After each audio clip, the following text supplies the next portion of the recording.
Tak jakkoliv do kina na Sedm statečných půjdeme především proto, že jsme je už někde viděli, tak jsou i další důvody, proč o tom filmu uvažovat, nebo respektive jako tom filmu, způsoby, jako o tom filmu uvažovat. Jedním z nich je samozřejmě jeho poměrně členitá stylová struktura, kdy v tom filmu hraje velké množství herců a je dneska vnímán jako hvězdný film.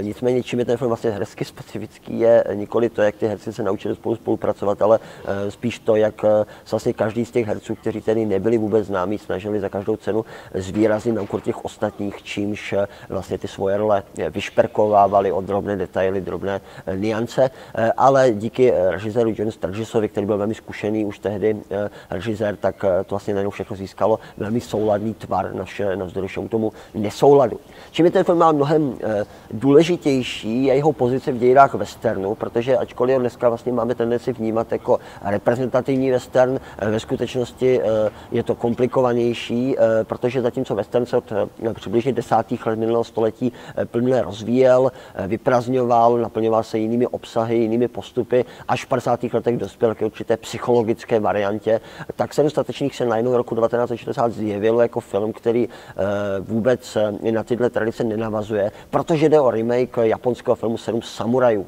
Akiry Kurosavy. Ovšem Akira Kurosawa je režisér velmi západní a sám byl inspirován westerny z 30.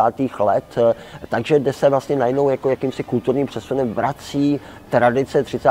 let, ozvláštněná o japonské motivy a ten film vlastně nenavazuje na nic, co mu předcházelo a vlastně ani nemá žádné následovníky, protože se western jako žánr v 60. letech zásadně změnil. Nicméně ta význačná pozice, která mu vlastně přísluší, kvůli níž je vlastně pořád zajímavý, to odvíjí nejen od herců, ale i od právě jeho vlastně ahistoričnosti a ta význačnost pozice je zřejmá i z toho, že se letos točí nový remake a můžeme se být zvědaví, jestli jemu se podaří dosáhnout podobné trvanlivosti jako tohohle filmu.